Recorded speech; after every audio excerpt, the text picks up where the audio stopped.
ಯಾಕೋ ನಂಜು ಬೇಸರ ಮಾಡ್ಕೊಂಡಿದ್ಯಾ? ಏನಾಯ್ತು? ಇನ್ನೇನಾಗ್ಬೇಕಕ್ಕ, ನಾವ್ ಅನ್ಕೊಂಡಿದ್ದೇನು ಈಗ ಆಗ್ತಾ ಇರೋದೇನು. ಏನಾಯ್ತು ಈಗ? ಏನಕ್ಕ ಎಲ್ಲ ಬಿಡ್ಸಿ ಹೇಳ್ಬೇಕು ನಿನಗೆ. ನಿನ್ ಮಗಳು ಗಾಂಧಿ ವಂಶದ ತುಂಡಿನಾಗ ಆಡ್ತಾ ಇದ್ದಾಳೆ. ನಾವ್ ಅನ್ಕೊಂಡಿದ್ದೀವಿ ಮನೇಲಿ ಏನೂ ಆಗಲ್ಲ. ಹಂಗೇನು ಆಗೋದಿಲ್ಲ. ಅವಳು ಈಗ ತಾನೇ ಬಂದಿದ್ದಾಳಲ್ಲ, ಎಲ್ಲ ಸರಿ ಮಾಡಿದ್ರಾಯ್ತು. ನಾವೇನ್ ಸರಿ ಮಾಡೋದು, ನಮ್ಮನ್ನೇ ಸರಿ ಮಾಡೋ ಕಾಣ್ತಾ ಇದ್ದಾಳ ಅವಳು. ಒಂದಂತೂ ನಿಜ, ಈ ಮನೆಯಲ್ಲಿ ಏನೇನ್ ಆಗ್ಬೇಕು ಅನ್ಕೊಂಡಿದ್ವೋ ಅದಕ್ಕೆಲ್ಲ ಕಲ್ಲು ಹಾಕ್ತಾ ಇದ್ದಾಳೆ. ನಂಜು, ಅಕ್ಕಿ ನಾ ಹೆತ್ತ ಮಗಳು, ಅಕ್ಕಿನ ಅಷ್ಟು ಹಗುರವಾಗಿ ತಗೋಬೇಡ. ಅಕ್ಕಿ ಹಿಂಗೆ ಅಂತ ಯೋಚನೆ ಮಾಡಕ್ಕಾಗಲ್ಲ, ಯಾವಾಗ ಬೇಕಾದ್ರೂ ಉಲ್ಟಾ ಹೊಡಿತಾಳೆ. ಸುಮ್ನಿರಕ್ಕ, ನನ್ ಸಮಾಧಾನಕ್ಕೋಸ್ಕರ ಏನೇನೋ ಹೇಳ್ಬೇಡ. ಮನೆಗ್ ಬಂದ ತಕ್ಷಣ ಸೌಪರ್ಣಿಕ ಕಾಲಿಗೆ ಬಿದ್ದಿದ್ದೇನು, ದೊಡ್ಡಪ್ಪ ಇಲ್ಲಿ ಅಂತ ವಿಚಾರಿಸಿದ್ದೇನು, ಯಾವತ್ತು ನೋಡ್ದಲೇ ಇರೋ ಆ ರಾಧಿಕಾ ಬಗ್ಗೆ ವಿಚಾರಿಸಿದ್ದೇನು. ಇದೆಲ್ಲ ನೋಡಿದ್ರೆ ಏನನ್ಸುತ್ತೆ ಗೊತ್ತಾ, ನಿನ್ ಮಗಳು ನಿನ್ನಿಂದ ದೂರ ಆಗ್ತಿದ್ದಾಳೆ ಅಂತ.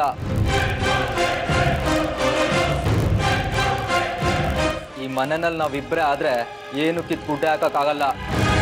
ನಿನ್ ಗಂಡ ದೇಸಾಯಿ ವಂಶದ ನ್ಯಾಯ ನೀತಿ ಧರ್ಮ ಅಂತ ಪ್ರಸಾದ ತಿಂದು ಮಂಗ್ನಂಗ್ ಆಡ್ತಾರೆ. ಈ ಜನ್ಮದಲ್ಲಿ ನಿನ್ ಗಂಡಂಗ್ ಬುದ್ಧಿ ಬರಲ್ಲ. ಇನ್ ಮುಂದೆ ಆ ರಾಧಿಕಾ ರಾಜ್ಯ ಭಾರ ನೋಡ್ಕೊಂಡು ಈ ಮನೇಲಿ ಇರೋದಷ್ಟೇ ನಮ್ ಕೆಲ್ಸ. ಅದಕ್ಕೆ ನಾನು ಅವಕಾಶ ಕೊಡ್ತೀನ ನಂಜು? ಏನು ಮಾಡ್ಕೊಳಕ್ಕಾಗಲ್ಲ. ದಿನೇ ದಿನೇ ಅವಳು ಬಲ ಆಗ್ತಾ ಹೋಗ್ತಿದ್ದಾಳೆ. ಮನೆ ಮಗಳು ಅಂತ ಸ್ವೀಕಾರ ಮಾಡೋ ಕಾರ್ಯಕ್ರಮ ಕೂಡ ಹತ್ರ ಬರ್ತಾ ಇದೆ. ಕಾರ್ಯಕ್ರಮದಲ್ಲಿ ಸಿಹಿ ಊಟ ಮಾಡ್ಕೊಂಡಿರೋದಷ್ಟೇ ನಮ್ ಕೆಲ್ಸ. ಏನು ಮಾಡೋಕ್ಕಾಗಲ್ಲ. ಸುಮ್ಮನೆ ಇರೋ ನಂಜು, ಭಯ ಬೀಳಿಸ್ಬೇಡ. ಹಾಗಿದ್ರೆ ಕೇಳಿಲಿ, ನಿನ್ ಮಗಳನ್ನ ರಾಧಿಕಾ ಜೊತೆ ಸೇರ್ದೆಲ್ಲ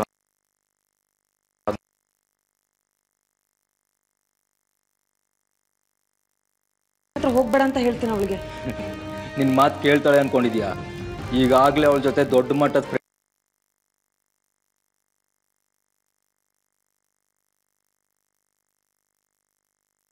ಆ ರಾಧಿಕಾನೇ ಈ ಮನೆಯಿಂದ ಹೊರಗೆ ಹಾಕ್ತೀನಿ. ಏನೋ ದೊಡ್ಡ ದೊಡ್ಡ ಕನ್ಸು ಹುಟ್ಟಾಗ್ತಾ ಇದೆಯಾ, ಆದ್ರೆ ಅದ್ರಲ್ಲಿ ಒಂದು ಕನ್ಸು ನನ್ಸಾಗೋದು ಡೌಟ್ ನನಗೆ.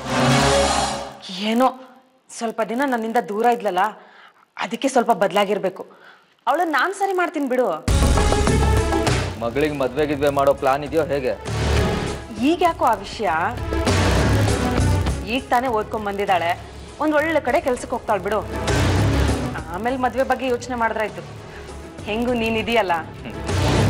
ನೀನ್ ತಮಾಷೆ ಮಾಡ್ತಾ ಇದೀಯಾ? ತಮಾಷೆ ಅಲ್ಲ ಕಣೋ, ನನ್ ಮಗಳು ನಿನಗೆ ಅಂತ ತೀರ್ಮಾನ ಮಾಡ್ಬಿಟ್ಟಿದ್ದೀನಿ ನಾನು. ನೀನ್ ತೀರ್ಮಾನ ಮಾಡಿದ್ರೆ ಸಾಕಾ? ನಿನ್ ಗಂಡ ಒಪ್ಬೇಕಲ್ಲ.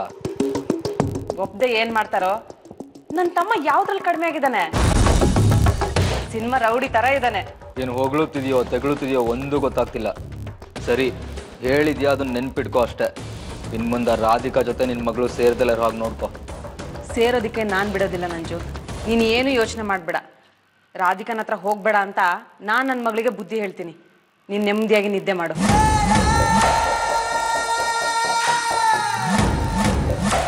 ನಿದ್ದೆ ಹೇಗೆ ಬರುತ್ತಕ್ಕ? ಆ ಜಾನ್ಕೆ ನೆನಪಲ್ಲಿ ಜಾಗರಣೆ ಮಾಡೋದು ತಪ್ಪಿದ್ದಲ್ಲ ನನಗೆ.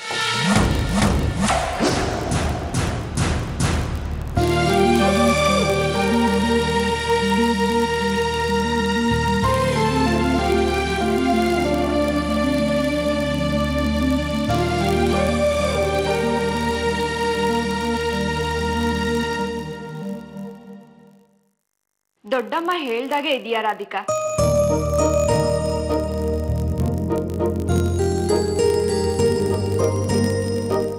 ದೇಸಾಯಿ ಕುಟುಂಬದ ಮಗಳಿದ್ದಾಗ ಇದೆಯಾ? ಓ ಜಾನ್ಕಿ ಅವರು, ಬನ್ನಿ ಬನ್ನಿ. ನೋ ನೋ ನೋ, ಒಂದ್ ಕಂಡೀಷನ್. ಈ ಜಾನ್ಕಿ ಅವರು ಅನ್ನೋದು ನನ್ನಿಂದ ನಿನ್ನನ್ನ ತುಂಬಾ ದೂರ ಇಟ್ಬಿಡುತ್ತೆ ಅನ್ಸುತ್ತೆ. ಯಾಕಂದ್ರೆ ದೊಡ್ಡಮ್ಮ ಫೋನ್ ಮಾಡ್ದಾಗೆಲ್ಲ ಮನೆ ವಿಷಯ ಹೇಳೋ ಬದಲು ನಿನ್ ಬಗ್ಗೆನೇ ಹೇಳ್ತಾ ಇದ್ರು. ಸೊ ನೀನ್ ಫ್ರೆಂಡ್ ಮಾಡ್ಕೊಬೇಕು ಅನ್ನೋ ಆಸೆ ಅವತ್ತಿಂದನೂ ಇತ್ತು. ಇವಾಗ ಬಂದಿದ್ದೀನಿ. ಜಾನ್ಕಿ ಅಂದ್ರೆ ಒಳಗಡೆ ಬರ್ತೀನಿ, ಜಾನ್ಕಿ ಅವರೇ ಹೋಗಿ ಬನ್ನಿ ಅಂತ ಎಲ್ಲ ಮಾತಾಡ್ಸಿದ್ರೆ ಹೇಗ್ ಬಂದಿದ್ದೀನೋ ಹಾಗೆ ಹೋಗ್ತೀನಿ. ಬಾ ಜಾನ್ಕಿ ಒಳಗಡೆ. That's good. ನಿನ್ನ ನೋಡಿ ತುಂಬಾ ಖುಷಿ ಆಯ್ತು. ಮಗು ಮಲಗ್ಬಿಟ್ಟಿದೆ. ಅಂದಹಾಗೆ ರಾಧಿಕಾ, ನಾನ್ ಬಂದಿದ್ದು ಬೆಳಗ್ಗೆ, ಮಾತಾಡಿಸ್ತಾ ಇರೋದು ಇವಾಗ. ನಾನ್ ಮನೇಲಿದ್ದಾಗ ನೀನು ಆಶ್ರಮಕ್ಕೆ ಹೋಗಿದ್ದೆ, ನೀನ್ ಮನೇಲಿದ್ದಾಗ ನಾನ್ ಕೃಷ್ಣನ್ ಕರ್ಕೊಂಡು ಆಶ್ರಮಕ್ಕೆ ಹೋಗಿದ್ದೆ. ಹಾ, ವಿಷಯ ಗೊತ್ತಾಯ್ತು. ಅವನನ್ನ ನೀನೇ ಕರ್ಕೊಂಡು ಬಂದ್ಯಂತೆ. ಆಶ್ರಮದವರು ಅವನ್ನ ಹುಡುಕ್ದೇ ಇರೋ ಜಾಗನೇ ಇಲ್ಲ ಗೊತ್ತಾ? ಹೌದು, ಅವ್ನು ನಿನಗೆ ಹೇಗೆ ಸಿಕ್ತ? ರಸ್ತೆಲಿ ನನ್ನ ಕಾರಿಗೆ ಅಡ್ಡ ಬಂದ. ನಾನು ಬ್ರೇಕ್ ಹಾಕ್ತೆ ಹೋಗಿದ್ದಿದ್ರೆ ನನ್ನ ಕಾರಿನ ಚಕ್ರಕ್ಕೆ ನಿಂಬೆಹಣ್ಣು ಆಗೋಗ್ತಿದ್ದ. ಸ್ವಲ್ಪದ್ರಲ್ಲೇ ಪಾರಾದ. ಅಬ್ಬಾ ಪಾಪ, ಅವನ ನೀನ್ ಕರ್ಕೊಂಡು ಬಂದಿದ್ದು ಒಳ್ಳೇದೇ ಆಯ್ತು ನೋಡು. ಒಳ್ಳೆಯವನು, ಯಾರ ತಂಟೆಗೂ ಹೋಗಲ್ಲ, ಅವನ್ ಪಾಡದವನಿರ್ತಾನೆ. ಆದ್ರೂ ಎಲ್ರೂ ಅವನಿಂದೆ ಬಿದ್ದಿದಾರಂತೆ. ಪೊಲೀಸ್ನವರು, ಗೂಂಡಾಗಳು. ಇನ್ಮೇಲೆ ನಾನು ಅವನಿಂದೆ ಬಿದ್ರು ಬೀಳ್ಬೋದು. ಅಂದ್ರೆ ಸುಮ್ಮನೆ ತಮಾಷೆಗೆ ಹೇಳ್ದೆ ಅಷ್ಟೆ. ಆಶ್ರಮದಲ್ಲಿ ಎಲ್ರೂ ಖುಷಿಯಾಗಿರ್ತಾರೆ ಇವತ್ತು. ಕೃಷ್ಣನ ಅಲ್ಲಿ ಇಷ್ಟಪಡದೆ ಇರೋರೇ ಇಲ್ಲ ಗೊತ್ತಾ? ಹೌದು, ಶೀಲಮ್ ಅವ್ರು ಬರ್ಲಿಲ್ವಾ? ಇಲ್ಲ, ಸದ್ಯದ್ರಲ್ಲೇ ಬರ್ತಾನೆ. ಅವನು ಕೂಡ ನಿನ್ನನ್ನು ತುಂಬಾ ಕೇಳ್ತಾ ಇದ್ದ. ದೊಡ್ಡಮ್ಮನ ಮನ್ಸಿನ ಗೆದ್ದಿರೋ ರಾಧಿಕಾ ಯಾರಿರ್ಬಹುದು ಅಂತ ತಲೆಗುಳ ಬಿಟ್ಕೊಂಡ್ಬಿಟ್ಟಿದ್ದಾನೆ. ರಾಧಿಕಾ, ಇನ್ಮೇಲೆ ನಾನು ನಿನ್ ಜೊತೆ ದಿನ ಆಶ್ರಮಕ್ಕೆ ಬರ್ಲಾ? ಯಾಕೆ? ಏನಾದ್ರೂ ಕಾರಣ ಇದೆಯಾ? ಇದೆ. ಏನದು? ಆಶ್ರಮ ನಮ್ ದೊಡ್ಡಪ್ಪ ಕಟ್ಸಿರೋದಲ್ವಾ, ಅದಕ್ಕೆ. ಅದು ಅಲ್ಲದೆ ಇನ್ನೊಂದು ಸ್ಪೆಷಲ್ ರೀಸನ್ ಇದೆ. ಏನು? ಕೃಷ್ಣ. ಕೃಷ್ಣನ? ಇನ್ಮೇಲೆ ನಾನೇ ಅವನಿಗೆ ಟ್ರೀಟ್ಮೆಂಟ್ ಕೊಡೋಣ ಅಂತಿದ್ದೀನಿ. ಹೌದಾ? ಒಳ್ಳೇದು. ಆಶ್ರಮದಲ್ಲಿರೋ ವೈದ್ಯರು ಹೇಳ್ತಿರ್ತಾರೆ ಅವನಿಗೆ ಕೆಲವು ಮಾನಸಿಕವಾಗಿ ಸಮಸ್ಯೆಗಳಿದೆಯಂತೆ ಅಷ್ಟೇ. ಸರಿಯಾದ ಔಷಧಿ ಕೊಟ್ರೆ ಅವನು ಆದಷ್ಟು ಬೇಗ ಸರಿ ಹೋಗ್ತಾನಂತೆ. ನೋಡೋಣ, ನಾಳೆ ಕೃಷ್ಣನ್ ಬಗ್ಗೆ ಗುರುಜಿ ಹತ್ರ ನಾನೇ ಮಾತಾಡ್ತೀನಿ. ಸರಿ ಜಾನಕಿ, ನಿನ್ ಕೈ ಗುಣದಿಂದನಾದ್ರೂ ಅವನು ಆದಷ್ಟು ಬೇಗ ಗುಣ ಆದ್ರೆ ಸಾಕು. ಖಂಡಿತವಾಗ್ಲೂ ಗುಣ ಆಗ್ತಾನೆ ರಾಧಿಕಾ, ನೋಡ್ತಾ ಇರು ಅವನ್ ಹೇಗ್ ಬದಲಾಗ್ತಾನೆ ಅಂತ.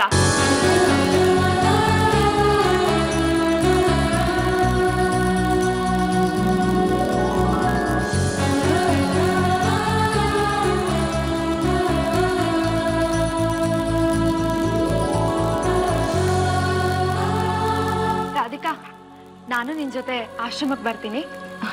ಸರಿ, ಬರೋ ಅಂತ. ಆದ್ರೆ ಚಕೋರಿ ಅಕ್ಕನ ಹತ್ರ ಒಂದ್ ಮಾತು ಕೇಳ್ಕೊಂಡ್ ಬಂದ್ಬಿಡು. ಅಯ್ಯೋ ಬೇಡ, ಅವ್ರು ಎಲ್ಲದಕ್ಕೂ ಕಲ್ಲು ಹಾಕ್ತಾರೆ. ಅದು ಅಲ್ಲದೆ ನಾನು ಆಶ್ರಮಕ್ಕೆ ಹೋಗೋದು ಅವ್ರಿಗೆ ಇಷ್ಟನೇ ಇಲ್ಲ. ಆದ್ರೂ ಅವ್ರ ಹತ್ರ ಒಂದ್ ಮಾತು ಹೇಳ್ಬಿಟ್ಟು ಬರೋದು ಒಳ್ಳೇದಲ್ವಾ? ನೋ ವೇ, ನನಗಿಷ್ಟ ಆಗಿರೋ ಜಾಗಕ್ಕೆ ನಾನು ಹೋಗಕ್ಕೆ ನನಗ್ ಸ್ವತಂತ್ರ ಇಲ್ವಾ? ಬಾ.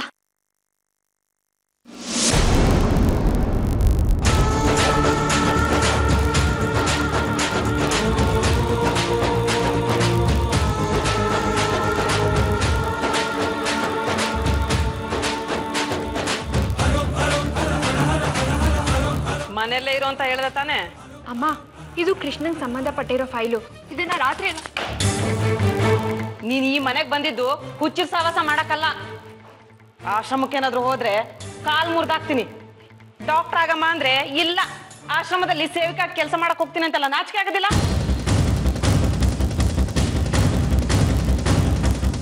ನೋಡು ಜಾನಕಿ, ಈ ಮನೇಲಿ ಈಗಾಗ್ಲೇ ಒಬ್ರು ಆಶ್ರಮದಲ್ಲಿ ಸೇವೆ ಮಾಡ್ಕೊಂಡಿದ್ದಾರೆ. ಆ ಸೇವೆ ಮಾಡಿರೋ ಪುಣ್ಯ ಎಲ್ಲ ಅವ್ರಿಗೆ ಬರ್ಲಿ, ನಿನ್ವರ್ಗೂ ಬರೋದೇನ್ ಬೇಡ.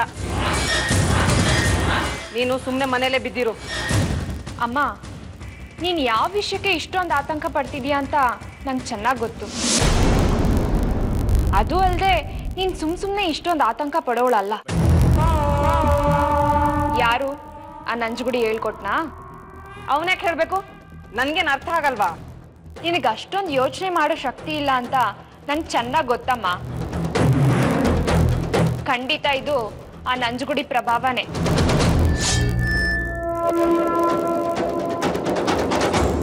ರಾಧಿಕಾ, ನಿನಗೆ ನಮ್ಮಮ್ಮನ ಬಗ್ಗೆ ಚೆನ್ನಾಗಿ ಗೊತ್ತಲ್ವಾ? ಯೋಚನೆ ಮಾಡಬೇಡ, ನೀನ್ ಬಾ. ಜಾನಕಿ, ನೀನ್ ಮನೇಲೇ ಇರು, ನಾನು ಹೋಗಿ ಬರ್ತೀನಿ. ಅಮ್ಮ, ಕೃಷ್ಣ ಬೇರೆ ತುಂಬಾ ಮುದ್ದಾಗಿದ್ದಾನೆ. ಮದ್ವೆ ಆಗಿದೆಯೋ ಇಲ್ವೋ ಒಂದು ಗೊತ್ತಿಲ್ಲ. ಮಗಳು ಬೇರೆ ಒಂದೇ ದಿನಕ್ಕೆ ತುಂಬಾ ಹಚ್ಕೊಂಡ್ಬಿಟ್ಟಿದ್ದಾಳೆ. ಹೀಗೆ ಆದ್ರೆ ಮುಂದೆ ಏನು ಅನ್ನೋದು ನಿನ್ ಭಯ ಅಲ್ವಾಮ್ಮ? ಇಲ್ಲಪ್ಪ, ನಾನು ಹಂಗೆ ಯೋಚನೆ ಮಾಡ್ಲಿ. ನೀನ್ ಇಲ್ಲ ಅಂದ್ರೂ ಕೂಡ ಅದೇ ನಿನ್ ಯೋಚನೆ. ಡೋಂಟ್ ವರಿ ಅಮ್ಮ, ಕೃಷ್ಣ ನನಗೆ ಪೇಷಂಟು ಅಷ್ಟೆ. ನೀನ್ ಅನ್ಕೊಳ್ಳೋ ರೀತಿ ಏನೂ ಇಲ್ಲ. ಗುರುಜಿ ಕಾಯ್ತಾ ಇರ್ತಾರೆ, ನಾನು ಬರ್ಲಾ?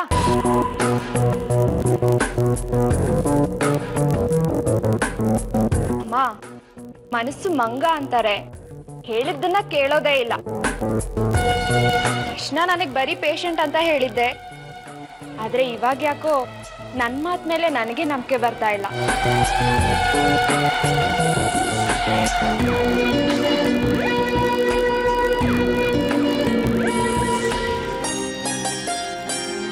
ಚಕೋರಿ ಅಕ್ಕನ ಮನ್ಸಲ್ಲಿ ಏನಿದೆ ಅಂತ ನನ್ಗೆ ಅರ್ಥ ಆಯ್ತು ಜಾನಕಿ. ನಿನ್ಗೂ ಅರ್ಥ ಆಗೋಯ್ತಾ? ಹ್ಞೂ, ಮತ್ತೆ ಮಗಳು ಓದ್ಕೊಂಡು ಬಂದಿದ್ದಾಳೆ, ಒಳ್ಳೆ ಕಡೆ ಕೆಲ್ಸಕ್ಕೆ ಸೇರಿ ಒಳ್ಳೆ ಹೆಸರು ಮಾಡ್ಲಿ ಅಂತ ಅವ್ರ ಮನ್ಸಲ್ಲೂ ಇರುತ್ತಲ್ವಾ. ರಾಧಿಕಾ, ಇಷ್ಟು ದಿನ ನೀನ್ ಅಮ್ಮನ ಜೊತೆ ಇದ್ರು ಅವ್ರು ಏನು ಅಂತಾನೆ ಅರ್ಥ ಆಗಿಲ್ವಲ್ಲ. ಅವ್ರ ಉದ್ದೇಶ ಅದಲ್ಲ. ನಾನು ಎಲ್ಲಿ ಕೃಷ್ಣನ ಹಚ್ಕೊಂಡ್ಬಿಡ್ತೀನೇನೋ ಅನ್ನೋ ಭಯ ಅವ್ರಿಗೆ. ಕೃಷ್ಣನ್ನ? ಅದ್ ನಿಂಗೆ ಅರ್ಥ ಆಗಲ್ಲ ಬಿಡು. ಹೌದು, ನಾನು ಪ್ರಶ್ನೆ ಕೇಳಬೇಕು ಅಂತಿದ್ದೆ. ಏನು? ನೀನ್ ದಿನ ಆಶ್ರಮಕ್ಕೆ ಯಾಕೆ ಬರ್ತೀಯಾ? ಪಡ್ಕೊಳ್ಳೋಕೆ. ಅಂದ್ರೆ ನನ್ನ ನೆಮ್ಮದಿ ನನಗಿಲ್ಲೇ ಸಿಗುತ್ತೆ.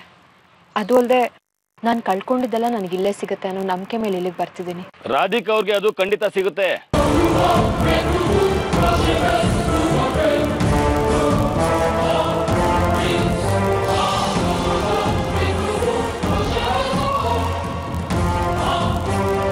ಪಾಪ ಎಷ್ಟೊಂದು ಸೇವೆ ಮಾಡ್ತಾ ಇದ್ದಾರೆ ಆಶ್ರಮದಲ್ಲಿ. ನೀವು ಕಳ್ಕೊಂಡಿದ್ದನ್ನ ಆ ದೇವ್ರು ವಾಪಸ್ ಕೊಟ್ಟೆ ಕೊಡ್ತಾನೆ. ನಾನು ಬೇಡ್ಕೋತೀನಿ. ನಿಮ್ ರಾಯ ಬೇರೆ ಏನ್ ಬೇಡ. ಇರೋದು ಆಶ್ರಮದಲ್ಲಿ. ಆಡೋ ಮಾತು ನೋಡೋ ನೋಟ ಎರಡೂ ಸರಿ ಇಲ್ಲ. ಬಾ ರಾಧಿಕಾ.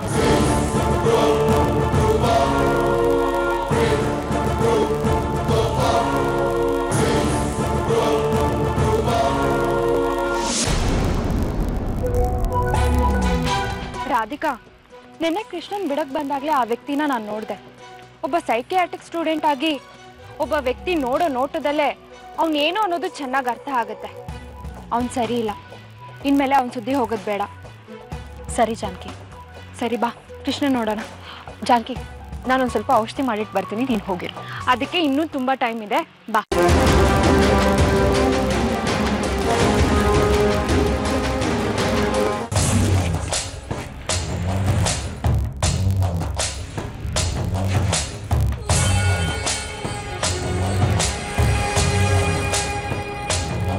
ತಲೆ ಮೇಲೆ ಕೈ ಹೊತ್ಕೊಂಡು ಕೂತಿರೋದು ನೋಡಿದ್ರೆ ಬ್ರಹ್ಮನಿರಸನ ಆಗಿರುವಾಗ ಕಾಣ್ತಿದೆ. ಪಾಪ, ಏನೋ ಅಂದ್ಕೊಂಡಿದ್ದೆ, ಏನೋ ಆಗ್ತಿದೆ. ಏನ್ ಲೇಟೆಸ್ಟ್ ವಿಷಯ ಹೇಳು. ನಂಜು, ನಾವು ಅನ್ಕೊಂಡಿದ್ದೆಲ್ಲ ಉಲ್ಟಾ ಹೊಡಿತಿದ್ಯಲ್ಲೋ. ಏನಾಯ್ತೀಗ? ಇನ್ನೇನಾಗ್ಬೇಕು? ನನ್ನ ಮಗಳು ಡಾಕ್ಟರ್ ಆಗ್ತಾಳೆ ಅನ್ಕೊಂಡಿದ್ದೆ. ನನ್ನ ಕಳ್ಳು ಬಳ್ಳಿನಾಗೆಲ್ಲ ನನ್ನ ಮಗಳು ಡಾಕ್ಟರ್ ಆಗ್ತಾಳೆ, ಮುಂದೆ ಒಳ್ಳೆ ಸಂಪಾದನೆ ಮಾಡ್ತಾಳಂತ ಏನೆಲ್ಲ ಹೇಳ್ಕೊಂಡಿದ್ದೆ. ಆದ್ರೆ ಈಗ ಆಗ್ತಿರೋದೇನೋ. ನನ್ನ ಮಗಳು ಗೆರೆ ಹಾಕಿದ್ ಆಟಲ್ಲ, ನಾನು ಹೇಳಿದ್ದೆಲ್ಲ ಕೇಳ್ತಾಳೆ ಅಂತ ಹೇಳ್ತಿದ್ದೆ. ಏನಾಯ್ತೀಗ? ಮೊದ್ಲು ಏನ್ ವಿಷಯ ಹೇಳು. ಆ ಹುಚ್ಚ ಕೃಷ್ಣನ್ ಹಿಂದೆ ಬಿದ್ದಿದ್ದಾಳಲ್ಲೋ. ಆ ಹುಚ್ಚ ಸರಿ ಹೋದ್ರೆಷ್ಟು ಬಿಟ್ರೆಷ್ಟು. ಅವನ ಬಗ್ಗೆ ಆಸಕ್ತಿ ವಹಿಸೋದು ನೋಡಿದ್ರೆ ನನ್ನ ಹೊಟ್ಟೆಗೆ ಬೆಂಕಿ ಬಿದ್ದಂಗೆ ಆಗ್ತಿದೆ. ಈಗ ನಾನು ಜಾನಕಿ ಆಸೆ ಬಿಡು ಅಂತ ಹೇಳ್ತಿದ್ಯಾ? ಏನು ಹೇಳ್ತಿದೀಯಾ? ನಿಜನಾ ತಾನೆ? ನಿನ್ ಮಗಳು ಅವನ ಹಿಂದೆ ಬಿದ್ಮೇಲೆ ನನಗೇನ್ ಕೆಲಸ ಇದೆ ಇಲ್ಲಿ? ಕೃಷ್ಣನ್ ಕಾಯಿಲೆ ಸಂಬಂಧಪಟ್ಟ ಕೋರ್ಸ್ನ ಓದ್ಕೊಂಡ್ ಬಂದಿದ್ದಾಳೆ ನಿನ್ ಮಗಳು. ಅಲ್ಲಿಗೆ ಸರಿ ಹೋಯ್ತು, ರಬ್ನೆ ಬನಾದಿ ಜೋಡಿ. ನಾವಿಬ್ರು ಅವರಿಬ್ರು ನೋಡಿ ಚಪ್ಪಾಳೆ ಹೊಡಿಯೋದು ಒಂದೇ ಬಾಕಿ. ಏಯ್, ಅಕ್ಷಗುನ ಮಾತಾಡ್ಬೇಡ. ಸ್ವಲ್ಪ ಬಾಯ್ ಮುಚ್ಕೊಂಡು ಸುಮ್ಮನೆ ಇರು. ಇಲ್ಲಿ ನನ್ನ ಪ್ರಾಣ ಹೋಗ್ತಿದೆ. ನನ್ನ ತವ್ರ ಮನೇಲಿ ಏನಾದ್ರು ನನ್ನ ಮಗಳು ಹುಚ್ಚಿನಿಂದ ಬಿದ್ದಿದ್ದಾಳ ಅಂತ ಗೊತ್ತಾದ್ರೆ ನನ್ನ ಮಾನ ಮರ್ಯಾದೆ ಏನಾಗ್ಬೇಡ. ಅಕ್ಕ, ಕೃಷ್ಣ ಬರೀ ರೋಗಿ ಅನ್ಕೊಂಡು ಡಾಕ್ಟ್ರಾಗ ಆಸಕ್ತಿ ತೋರಿಸ್ತಿರ್ಬೋದಲ್ವಾ? ಯಾಕೆ ಇಲ್ದೇ ಇರೋದನ್ನ ಯೋಚನೆ ಮಾಡ್ಬೇಕು? ಅದು ಹಂಗಲ್ಲ ಕಣೋ. ಕೃಷ್ಣ ಪರಿಚಯ ಆದ, ಅವನನ್ನ ನೋಡಿ ಆಸಕ್ತಿ ಬೆಳೆಯುತ್ತೆ. ಆ ಆಸಕ್ತಿ ಕುತೂಹಲ ಆಗುತ್ತೆ. ಕುತೂಹಲ ಗೆಳೆತನಕ್ಕೆ ಕಾರಣ ಆಗುತ್ತೆ. ಇನ್ನು ಆ ಗೆಳೆತನ ಎಲ್ಲೆಲ್ಲಿ ಕರ್ಕೊಂಡು ಹೋಗುತ್ತೋ ಯಾರಿಗ್ ಗೊತ್ತು. ಸತ್ರ ಸಾಯ್ಲಿ ಅಂತ ಇರೋದ್ ಬಿಟ್ಟು ಈ ಮದರ್ ತೆರಸ ಆಗಕ್ ಹೊಂಟಿದ್ದಾಳೆ. ಒಟ್ನಲ್ಲಿ ನನಗಂತೂ ನೆಮ್ಮದಿನೇ ಇಲ್ದಂಗಾಗಿದೆ. ಅಕ್ಕ, ನೀನ್ ಹೇಳ್ತಾ ಇರೋ ವಿಚಾರ ನೋಡಿದ್ರೆ ನನ್ನ ನೆಮ್ಮದಿ ಕೂಡ ಹಾಳು ಮಾಡ್ತಾ ಇದೆ. ಏನ್ ಮಾಡ್ಲಿ ಈಗ? ಜಾನಕಿ ಆಸೆ ಬಿಟ್ಬಿಡ್ಲಾ? ನಂಜು, ನೀ ನನ್ನ ತಮ್ಮ ಕಣೋ. ನಿನ್ ಬಿಟ್ರೆ ಈ ಮನೇಲಿ ನನಗೆ ಯಾರಿದ್ದಾರೆ? ಹಿಂಗ ಏನಾದ್ರೂ ಆದ್ರೆ ನಾ ಕೆರೆನೋ ಬಾವಿನ ನೋಡ್ಕೋಬೇಕಾಗತ್ತ ಅಷ್ಟೇ. ನನ್ನ ಮಗಳ ಮೇಲೆ ಬಹಳ ಆಸೆ ಇಟ್ಕೊಂಡಿದ್ದೆ, ಎಲ್ಲ ಹಾಳಾಗೋಯ್ತು. ಹಾಗಾದ್ರೆ ಒಂದು ಕೆಲಸ ಮಾಡು, ಆಶ್ರಮಕ್ಕೆ ಹೋಗೋದನ್ನ ಸ್ಟಾಪ್ ಮಾಡಿಸು. ಅಲ್ಲಿಗೆ ಹೋದ್ರೆ ತಾನೆ ಕೃಷ್ಣನ್ ಭೇಟಿ ಆಗೋಕ್ ಸಾಧ್ಯ. ಮನೆಯಲ್ಲೇ ಬಿದ್ದಿರ್ಲಿ, ಇಲ್ಲ ಅಂದ್ರೆ ಎಲ್ಲಿದ್ಲೋ ಮೊದಲು ಅಲ್ಲಿಗೆ ಕಳಿಸ್ಬಿಡು. ಮದುವೆ ಟೈಮಿಗೆ ಕರ್ಸ್ಕೊಳ್ಳೋಣ. ಅದು ಆಗದೆ ಇರೋ ಮಾತು ನಂಜು. ಭಾವ ಬೇರೆ ಮನೇಲಿಲ್ಲ, ಅವ್ರು ಬಂದ್ಮೇಲೆ ಮತ್ತಷ್ಟು ಬದಲಾಗ್ತಾಳೋ ಏನೋ. ಎಲ್ಲ ಅವ್ರ ದೊಡ್ಡಪ್ಪನ ಬುದ್ಧಿನೇ ಬಂದಿದೆ ಇವಳಿಗೆ. ನಿನ್ ಮಗಳು ಹೀಗೆ ಇನ್ ನಿನ್ ಮಗ ಹೇಗೋ, ಅವನು ಈ ದೇಸಾಯಿ ಕುಟುಂಬದ ತುಂಡೆನಾ? ಅಯ್ಯ ಇಲ್ಲಪ್ಪ, ನನ್ ಮಗ ಚೊಕ್ಕ ಬಂಗಾರ ಇದ್ದಂಗ. ನಾನು ಹಾಕಿದ್ ಗೆರಿ ದಾಟೋದಿಲ್ಲ ಅವನು. ಜಾನಕಿ ಬಗ್ಗೆನೂ ಹೀಗೆ ಹೇಳ್ತಿದ್ದೆ, ನೋಡ್ತಿದ್ದೀನಲ್ಲ ಏನಾಗ್ತಿದೆ ಅಂತ ಹೇಳಿ. ತುಂಬಾ ಆಸೆ ಪಡ್ಬೇಡ, ನಿರಾಸೆ ಆಗ್ಬಿಡುತ್ತೆ. ನೀನ್ ಹೂ ಅನ್ನೋ, ಆ ಜಾನಕಿ ನಾನ್ ಸರಿ ಮಾಡ್ತೀನಿ. ಅಯ್ಯೋ ಬೇಡ ನಂಜು, ಒಂದ್ ಹೋಗಿ ಇನ್ನೊಂದಾದಿತ್ತು. ಶೀಲಂ ಬರ್ಲಿ, ಎಲ್ಲ ಸರಿ ಹೋಗುತ್ತೆ. ಶೀಲಮ್ಮು ಜಾನಕಿ ಒಟ್ಟಿಗಿದ್ದವರು, ಜಾನಕಿ ತರನೇ ಶೀಲಮ್ಮು ಇರ್ತಾನೆ.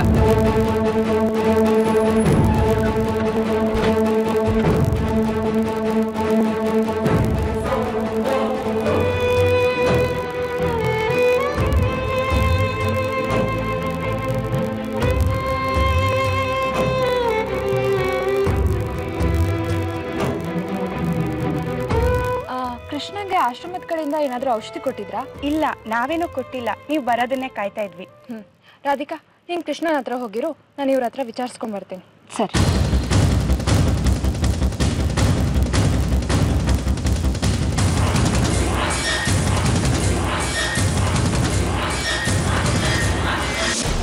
ಮಗಳೇ, ಜಾನಕಿ ಬರ್ಲಿಲ್ವಾ?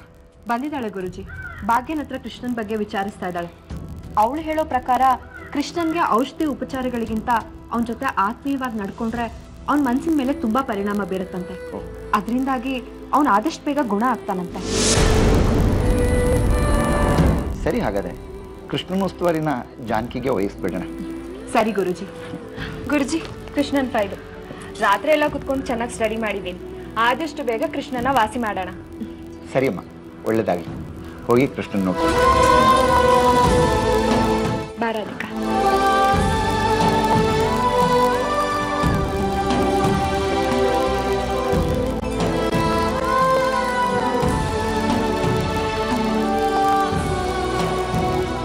ಮೇಡಮ್, ಗುರುಜಿ ಹೇಳಿದ್ದಾರೆ ಜಾನಕಿ ಅವ್ರನ್ನ ಬಿಟ್ಟು ಮತ್ತಾರು ಒಳಗಡೆ ಹೋಗಬಾರ್ದು ಅಂತ.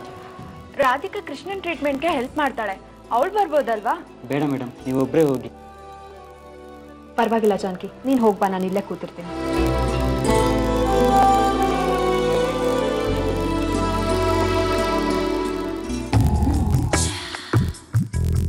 Hi hero. ಏನು, ಯಾರ ಬಗ್ಗೆ ಯೋಚನೆ ಮಾಡ್ತಿದ್ಯಾ? ಇಷ್ಟೊಂದು ಡೀಪ್ ಆಗಿ ಯೋಚನೆ ಮಾಡ್ತಿದ್ಯಾ ಅಂದ್ರೆ ಯಾವ್ದೋ ಹೀರೋಯಿನ್ ಬಗ್ಗೆನೇ ಯೋಚನೆ ಮಾಡ್ತಿದ್ಯಾ ಅನ್ಸುತ್ತೆ.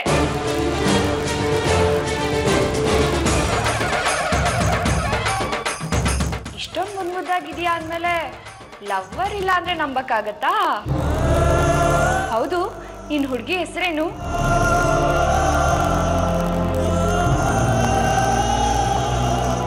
ಯೋಚನೆ ಮಾಡ್ಬೇಡ, ನಿನ್ಗೇನೂ ಆಗಿಲ್ಲ. ನಿನ್ಗಾಗಿರೋ ಶಾಕಿಂದ ಹೀಗಾಗಿದೆ ಅಷ್ಟೆ. ನಾನ್ ನಿನ್ನನ್ನ ಸರಿ ಮಾಡ್ತೀನಿ.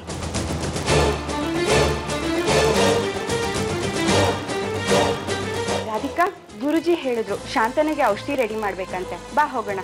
ನಡಿ.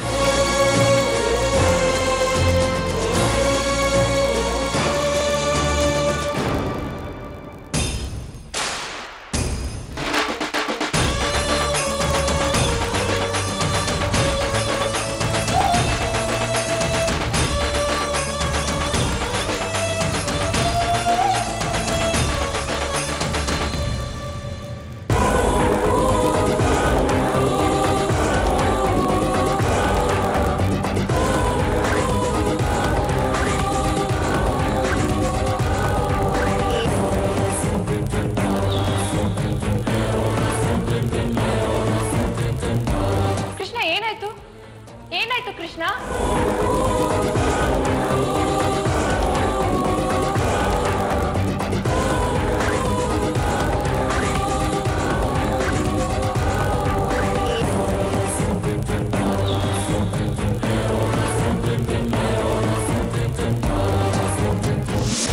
ಕೃಷ್ಣ, ಬಾ, ನೀನ್ ಕುತ್ಕೋ.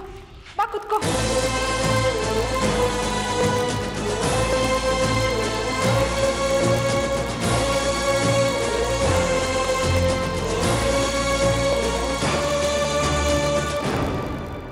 ರಾಧಿಕಾ, ರಾಧಿಕಾ, ಯಾಕೆ ಜಾನಕಿ, ಯಾಕೆ ಇಷ್ಟೊಂದು ಗಾಬರಿ ಆಗಿದ್ಯಾ? ಕೃಷ್ಣನ್ ರೂಮ್ ಮುಂದೆ ಯಾರಾದ್ರೂ ಬಂದ್ರಾ? ಇಲ್ವಲ್ಲ, ನಾವಿಬ್ರೇ ಇದ್ದಿದ್ದು. ಇಲ್ಲ, ಯಾರೋ ಬಂದಿರ್ತಾರೆ. ಜಾನಕಿ, ನೀನ್ ಏನ್ ಹೇಳೋದಕ್ಕೆ ಪ್ರಯತ್ನ ಪಡ್ತಾ ಇದೀಯಾ? ಗುರುಜಿ, ಸ್ವಲ್ಪ ಹೊತ್ತಿನ ಹಿಂದೆ ಕೃಷ್ಣ ಇರೋ ರೂಮಿನ ಮುಂದೆ ಯಾರೋ ಪಾಸ್ ಆಗಿದ್ದಾರೆ. ಅದನ್ನ ಕೃಷ್ಣ ನೋಡಿದಾನೆ. ಅದ್ ಸರಿ ಜಾನಕಿ, ಈಗ ಏನಾಯ್ತು? ಅವ್ರಿಗೂ ಕೃಷ್ಣಂಗೂ ಏನೋ ಸಂಬಂಧ ಇದ್ದೇ ಇರ್ಬೇಕು. ಏನ್ ಹೇಳ್ತಿದ್ಯಾ ನೀನು? ನಾನು ಕೃಷ್ಣನ್ ರಿಯಾಕ್ಷನ್ ನ ಅಬ್ಸರ್ವ್ ಮಾಡಿದೆ. ಅವನ್ ಮುಖದಲ್ಲಿ ತುಂಬಾ ಬದಲಾವಣೆ ಆಗ್ತಾ ಇತ್ತು. ಎದ್ ಕೂಡ ಹೊರಟಿದ್ದ. ಭಾಗ್ಯ, ಆಶ್ರಮಕ್ಕೆ ಬೇರೆ ಯಾರಾದ್ರೂ ಬಂದಿದ್ರಾ? ಇಲ್ಲ ಗುರುಜಿ, ಬೇರೆ ಯಾರು ಬಂದಿಲ್ಲ. ಕೃಷ್ಣನ್ ರೂಮ್ ಹತ್ರ ನಾನು ರಾಧಿಕಾ ಬಿಟ್ರೆ ಯಾರು ಹೋಗಿಲ್ಲ. ಇಂಪಾಸಿಬಲ್ ಗುರುಜಿ, ನನ್ಗೆ ಸುಳ್ಳಾಗೋದಕ್ಕೆ ಸಾಧ್ಯನೇ ಇಲ್ಲ. ಈಗ ಬಂದಿರೋರು ಕೃಷ್ಣಂಗೆ ಬೇಕಾಗಿರೋರೇ ಆಗಿರ್ತಾರೆ, ಅದಂತೂ ಸತ್ಯ.